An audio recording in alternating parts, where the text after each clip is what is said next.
En esta unidad vamos a continuar hablando de los sistemas de generación aumentada por recuperación. Y en concreto vamos a hablar de cómo obtener el conocimiento correcto. Si recordáis, en la unidad anterior ya vimos las tres fases que tiene un proceso de generación aumentada por recuperación, que era la fase de recuperación, la fase de aumentación y la fase de generación. Ya vimos en las unidades anteriores la fase tanto de aumentación como de generación y en esta unidad nos vamos a centrar en la fase de recuperación. La recuperación es una fase crítica en cualquier RAG, ya que la calidad de la respuesta del RAG completo, lo que quiere decir la calidad de la respuesta de nuestro bot, ya que nuestro bot implementará luego un RAG, depende enormemente de la calidad y la relevancia de la información que seamos capaces de recuperar. Es decir, no solo la información debe tener una calidad adecuada, por ejemplo, no debe tener errores, sino que debe ser bastante relevante para el tipo de contenidos o el dominio de aplicación de nuestro bot. Entonces, en esta unidad vamos a explorar distintas formas de abordar esta búsqueda y recuperación de información. Antes de ver cómo son las búsquedas, es fundamental entender la importancia de las fuentes cuando estéis generando una base de conocimiento. Es decir, antes de pensar en cómo vais a buscar y cómo vais a recuperar información, es muy importante tener en cuenta dónde vais a buscar. Puede parecer algo obvio el seleccionar una fuente, pero en general no es tan fácil como parece, porque la fuente debe ser muy confiable y significativa. Claro, quizás si estamos hablando de una organización que tiene una única base de datos con toda su información privada, la fuente es obvia en ese caso, entonces simplemente nos tenemos que preocupar en cómo buscar. Pero muchas veces tenemos muchas fuentes distintas para generar una base de conocimiento y muchas de ellas, por ejemplo, pueden ser públicas y no están bajo nuestro control. Seleccionar la fuente adecuada es una cosa básica. Y una vez que se selecciona la fuente adecuada, hay que analizar bien cómo son esas fuentes para estar seguros de que vamos a ser capaces de recuperar la información de forma adecuada. Algunos ejemplos de cómo pueden ser esas fuentes, pues podemos tener, por ejemplo, conjuntos de documentos, que esto es un ejemplo muy típico que se tiene en todas las bases de conocimiento, que en general son objetos que son poco estructurados, como archivos de texto en plano, documentos PDF, archivos de Word, páginas web e incluso audios y vídeos. Es importante, y veréis que hemos resaltado documentos PDF, porque como veremos posteriormente, el bot que vamos a generar va a utilizar fuentes de información basadas en documentos PDF. Adicionalmente, podemos tener bases de datos con una mayor estructuración, como las bases de datos estructuradas o bases de datos no estructuradas. Son dos fuentes de información también muy típicas. Estas fuentes, como veremos posteriormente cuando hablemos de las búsquedas, vais a ver que son bastante precisas, pero pierden flexibilidad a la hora de generar nuestra propia base de conocimiento. Hay otro tipo de fuente que hoy en día se está utilizando bastante, que son los grafos de conocimiento. En esta fuente de información lo que tenemos es que se representa el mundo en forma de entidades, cada cosa que queramos representar es una entidad que tiene propiedades y explicitamos las relaciones entre las distintas entidades. Esto también es un esquema muy interesante a la hora de recuperar información en muchas de las aplicaciones hoy en día. Y por último tenemos un tipo de fuente que son las ofrecidas por las interfaces de programación de aplicaciones, las API, en las cuales las fuentes, la información está ofrecida en forma de funcionalidades que accedemos desde un punto de vista de programación. En el fondo es muy parecido a las fuentes estructuradas en muchas ocasiones. Bien, una vez que hemos visto la importancia de las fuentes, vamos a centrarnos en distintos procesos de búsqueda que podemos hacer sobre esas fuentes.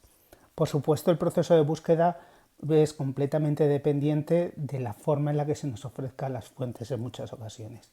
Y vamos a empezar por una búsqueda que conceptualmente probablemente sea la más sencilla, si bien a la hora de implementarlo no lo es tanto, que es por palabras clave. Entonces vamos a buscar directamente palabras clave o palabras con cierta derivación de la palabra clave.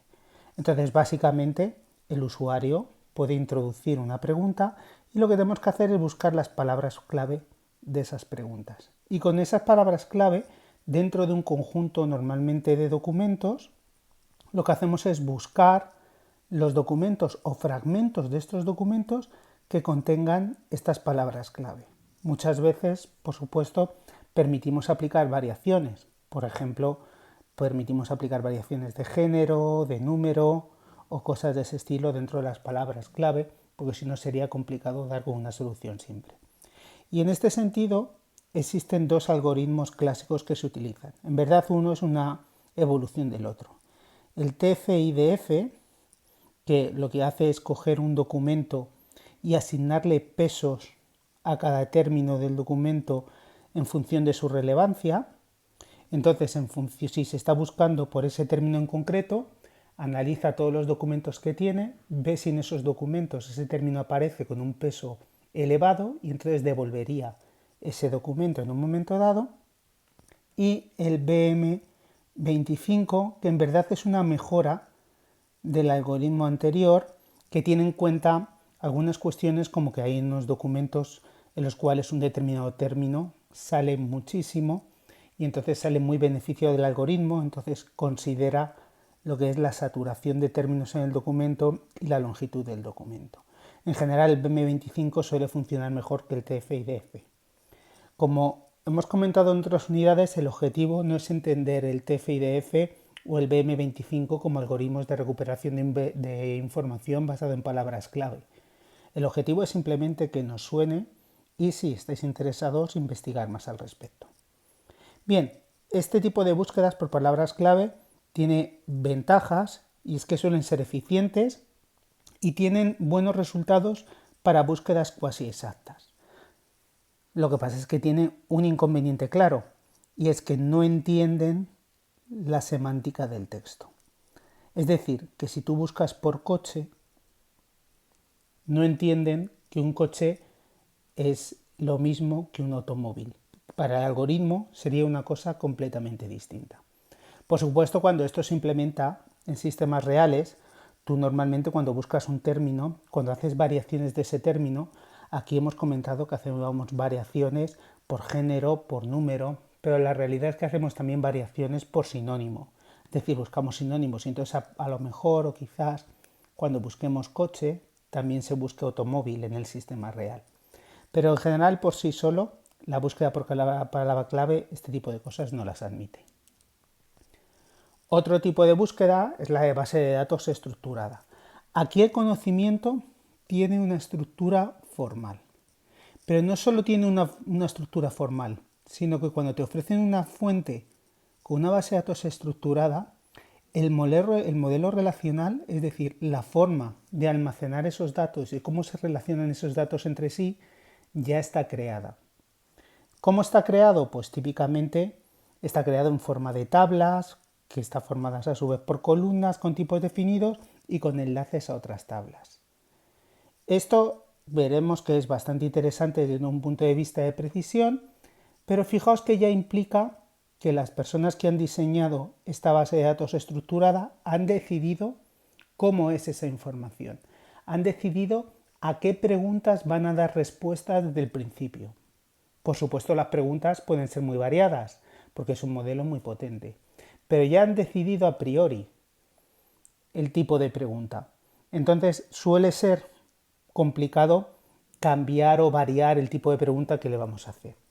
En general, para utilizarlas, para hacer una búsqueda, lo que necesitamos es convertir la pregunta del usuario a un lenguaje formal. El lenguaje más típicamente usado en este tipo de bases de datos es SQL y la respuesta normalmente también está estructurada formalmente. Si el modelo que utilizamos es un modelo relacional, para que nos entendamos un modelo basado en tablas, que es el más típico, la respuesta también es una tabla, también es un modelo estructural. ¿Qué ventajas tiene? Es una búsqueda extremadamente precisa y eficiente. De hecho, la mayor parte de las fuentes de datos que tenemos en servicios en Internet están basados en bases de datos estructuradas y funcionan muy bien. Sin embargo, tiene un inconveniente y es que no es adecuado para texto libre o conocimiento no estructurado en general. Dicho de otra forma, no es adecuado cuando las preguntas que vamos a hacer no han sido previamente pensadas dentro del modelo relacional creado en esta base de datos. Bien, tenemos unas bases de datos también, búsquedas en bases de datos semiestructuradas, en las cuales ahora el conocimiento, en vez de estar completamente estructurado, está parcialmente estructurado. Solo una parte del conocimiento está parcialmente estructurado. A estas bases de datos se les suelen llamar bases de datos no SQL y suelen tener también modelos ya creados, pero no modelos completamente estrictos, como en el caso anterior de las bases de datos estructuradas y los modelos relacionales, sino que suelen ser modelos que permiten cierta flexibilidad. Y hay muchos tipos de bases de datos no estructuradas que permiten distintos tipos de búsquedas. Por ejemplo, podemos tener modelos basados en documentos, como la base de datos de MongoDB, en clave valor, en columnas, etc. Aún así, normalmente necesitamos de nuevo convertir la pregunta del usuario a un lenguaje semiformal. Necesitamos hacer una traducción. Y esa traducción, en la base de datos estructurada dijimos que era un lenguaje llamado SQL, ahora va a ser a un lenguaje que dependerá del tipo de base de datos no SQL que estemos utilizando, porque hay varios tipos. Entonces, en este caso, van a permitir búsquedas no estructuradas, incluso van a permitir búsquedas semánticas, que es una cosa que vamos a presentar a continuación. Que permitan búsquedas no estructuradas, vais a ver que lo que permite a su vez es, por ejemplo, almacenar texto completo y hacer búsquedas sobre el texto completo, que es una especie de unión también de búsqueda por palabra clave con bases de datos estructuradas. En general, es la unión de determinadas funcionalidades de otras bases de datos en una sola base de datos semiestructurada. ¿Qué ventajas tiene? Hemos mejorado mucho la flexibilidad respecto a una base de datos estructurada, pero tenemos casi las mismas ventajas en precisión que esa base de datos estructurada. Bueno, digo casi, pero la realidad es que las bases de datos estructuradas son muchísimo más precisas que las bases de datos semiestructuradas, pero aún así tienen un grado de precisión adecuado. Pero, aunque como desventaja, aunque mejoran la flexibilidad ya que admiten búsquedas más flexibles, siguen requiriendo que nos adaptemos a un modelo específico definido en la base de datos semiestructurada, sobre todo para no penalizar la ventaja que tenían, que era la eficiencia. Es decir, de nuevo tenemos que entender los diseñadores de esas bases de datos semiestructuradas cómo o a qué tipo de preguntas querían dar respuesta para poder hacer preguntas similares y no penalizar en eficiencia en las respuestas. Otro tipo de búsqueda, y esta ya es mucho más interesante para nuestro curso, es la búsqueda semántica. ¿Y qué es la búsqueda semántica? Pues en este caso, y por primera vez, vamos a buscar por el significado de la palabra y no por la palabra en sí. Ni siquiera por el modelado estructurado donde está incluida la palabra, es decir, por el tipo de pregunta que se espera, que esperan los diseñadores responder, como ocurrían con las bases de datos estructuradas o semiestructuradas. Aquí directamente vamos a preguntar por el significado. Entonces hay que entender para ello el significado semántico, es decir, lo que de verdad quiere decir la pregunta del usuario y el significado que tienen los fragmentos del texto que queremos recuperar. ¿Y cómo hacemos esto? Porque a priori parece bastante complejo. Bien, pues es algo que se lleva investigando mucho tiempo dentro del procesado de lenguaje natural y nosotros lo vamos a simplificar mucho en dos pasos. El primer paso es que para conseguir implementar este tipo de búsquedas lo que hacemos es una cosa que se llama vectorización de la información. Creamos los embeddings de la información. Entonces, fijaos que esto es bastante interesante. tanto la pregunta que hace el usuario como los fragmentos de texto que tenemos para responder al usuario se convierten a vectores numéricos. Fijaos, podéis ver en el dibujo de abajo, este objeto 1 puede ser texto. Este objeto 2 también puede ser otro texto distinto. Este objeto 3 incluso podría ser vídeo o podría ser audio. El caso es que tras un proceso de vectorización, el objeto 1 se transforma, por ejemplo, en este vector. El objeto 2 se transforma en este vector. El objeto 3 se transforma en este vector. ¿Cómo se hace esa transformación? No nos vamos a meter en este curso porque es una cosa bastante compleja hacer un modelo de vectorización. Simplemente tenéis que tener en cuenta que va a realizar estas transformaciones siguiendo una serie de criterios de diseño. ¿Y cuáles son esos criterios? Pues fijaos, cada uno de los vectores que veis representa el significado del objeto origen dentro de un espacio multidimensional. Básicamente, voy a definir aquí un espacio en 2 dimensiones únicamente, pues este vector, por ejemplo, está aquí y este vector está aquí. Obviamente, insisto que esto es un espacio en 2 dimensiones para que entendáis lo que va haciendo el algoritmo, situarlo en este espacio, pero tenéis que entender que los sistemas de vectorización reales tienen espacios que pueden tener miles de dimensiones en un momento dado.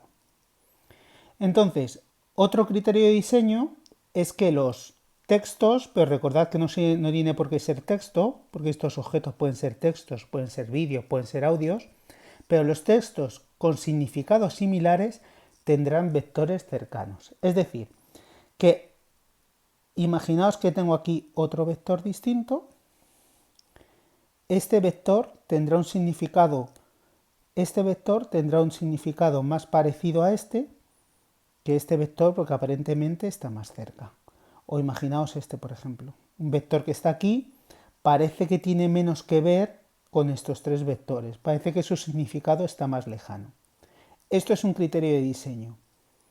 Cuanto más cercano sea el significado, más cercano están los vectores. Y por supuesto, para implementar todo esto existen distintos modelos de vectorización. No solo existe un algoritmo y incluso dentro del algoritmo no solo existe una configuración posible para hacer el proceso de vectorización. Y una de las cosas que tenemos que elegir es qué modelo de vectorización queremos en muchas ocasiones. Bien, cuando hemos realizado ya la vectorización, es decir, tenemos o podemos transformar texto u objetos o información en vectores, lo que hacemos típicamente es utilizar una base de datos vectorial para almacenar esos vectores de documentos. Lo que hacemos es, igual que utilizamos bases de datos para recuperar texto, existen bases de datos específicas para recuperar vectores. Pero esas bases de datos además permiten la búsqueda por similitud. Es decir, permiten darle un vector de entrada y decirle que me dé información o que me dé los documentos cuyos vectores se parezcan más a ese vector de entrada. Normalmente estas bases de datos, de forma sencilla, lo que hacen es obtener una pregunta, calcular su vector y se buscan todos los vectores de documento que son matemáticamente más cercanos. ¿Qué significa matemáticamente más cercanos? Bueno, pues como estamos operando con vectores, existen operaciones para calcular la distancia entre 2 vectores. ¿Qué operación utilizamos o lo que es lo mismo, qué métrica utilizamos? Pues en función de la base de datos vectorial permitirá unas métricas u otras. Aquí podéis ver algunos ejemplos de métricas que permite una base de datos vectorial bastante conocida llamada Weaviate. Puedes elegir una u otra en función, en muchas ocasiones, de cómo es tu problema y cómo se comporta ante esos problemas. Bien, pues ya hemos visto distintos tipos de búsqueda que podemos incorporar dentro de nuestro sistema RAG, de nuestro sistema de generación aumentada por recuperación. Entonces, ¿cuál deberíamos elegir? Bueno, pues no existe una respuesta para todo. Dependerá siempre de cómo son tus datos y del tipo de preguntas que harás a la base de conocimiento. Claro, si tus preguntas van a ser siempre de la misma forma, a lo mejor te interesa un modelo relacional como hemos visto, en el cual ya se diseña cómo son las preguntas en concreto. Entonces podemos diseñar el modelo relacional en base a esas preguntas y sabemos que va a recuperar la información de forma muy precisa, muy flexible y muy rápida. Pero a lo mejor no necesitamos o no sabemos cómo van a ser nuestras preguntas, necesitamos modelos muchísimo más flexibles. En nuestro curso, ¿qué vamos a hacer? Nuestros robots van a extraer texto no estructurado basado, o nuestros bots se van a, perdón, el RAG que vamos a implementar en nuestros bots se va a nutrir de texto no estructurado basado en PDFs. Es decir, vamos a tener una serie de PDFs y vamos a hacer que nuestro bot dé respuesta en función del contenido de esos PDFs. Entonces ya podemos ver que son fuentes no estructuradas en un momento dado. ¿Qué tipo de búsqueda dentro de las fuentes no estructuradas vamos a utilizar? Podríamos utilizar búsqueda del tipo clave-valor. Es decir, podríamos intentar buscar búsquedas más o menos exactas, pero en vez de eso vamos a utilizar búsqueda semántica. Vamos a intentar buscar por significado. Y para eso lo que vamos a hacer es utilizar una base de datos vectorial llamada FAIS, que es bastante sencilla. De hecho, es tan sencilla que es básicamente una librería y nos va a valer para utilizarlo dentro de nuestras actividades. Y vamos a utilizar un modelo de vectorización, un modelo de embeddings de algún proveedor en la nube en general. En vez de tener nuestro propio modelo, implementarlo de forma local, que consume muchísimos recursos y necesitaríamos probablemente entrenarlo, vamos a utilizar alguno que exista en la nube y que nos permita acceder para hacer las actividades. Bien, con esto acabamos la parte teórica de los RAG y en próximas unidades vamos a comenzar ya a implementar nuestro bot.